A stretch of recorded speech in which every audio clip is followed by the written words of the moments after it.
All right, hello everyone. Welcome to ICT tape reading practice number 8. I shortly got done live streaming, and I don't feel super confident about really any of these plays, but I will tell you what I'm seeing.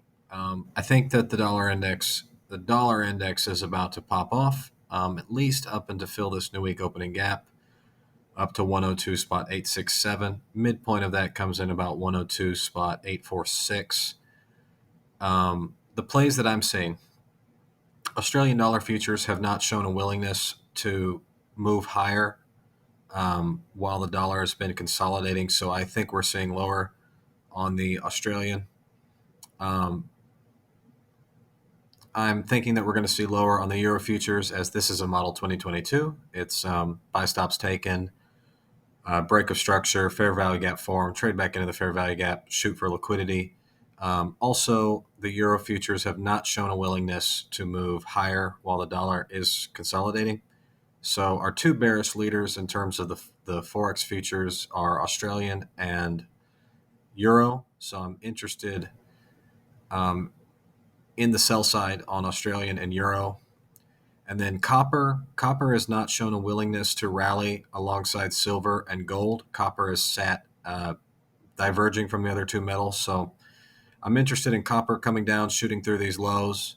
Also, you'll notice that 5-minute chart, this SIBI here acted as resistance once, twice, three times, so reclaimed three times. Price could not break through this SIBI, so it could not break through 3.813. Could not close above that, started to turn lower. Really makes me think that copper wants to come take out sell side liquidity. We've got plenty of it now. That's going to be sitting down below 3.7855. You can see our equal lows here. There's going to be a lot of liquidity now built up there. And so I do think that price is going to want to punch through that. Natural gas, I got, I couldn't deny what I was seeing on natural gas. Came up to a longer term level, traded up into a liquidity void, broke structure, traded back into a SIBI, rejected the SIBI, couldn't close above the 50%. Now we're trading lower into our new week opening gap. We have a regular trading hours gap that needs to be rebalanced. We have sell side inefficiencies on natural gas, much lower. So I think it's a good risk to reward here to take a short on natural gas. 30-year bond, I'm short 30-year bond, although I don't love this play.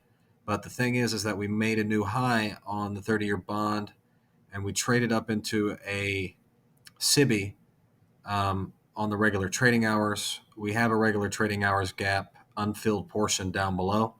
So we are sell side inefficient right now. We're in a premium. We have sell side inefficiency on the 30-year bond. So am I confident about these plays? No, I am not. But generally speaking, I'm trying to get short the products that have not shown a willingness to rally while the dollar's been consolidating. So that's why I'm looking at Euro futures. That's why I'm looking at Australian dollar futures. That's why I'm looking at copper. Natural gas has been a bullish leader, but I think it's probably looking at some higher time frame resistance. 30-year bond is just not showing me the sign that it wants to move higher. Immediate rejection on a new high doesn't signal strength to me. So that's really what I'm looking at. Am I very confident about these plays? No, I'm not. But that's kind of all I'm seeing right now.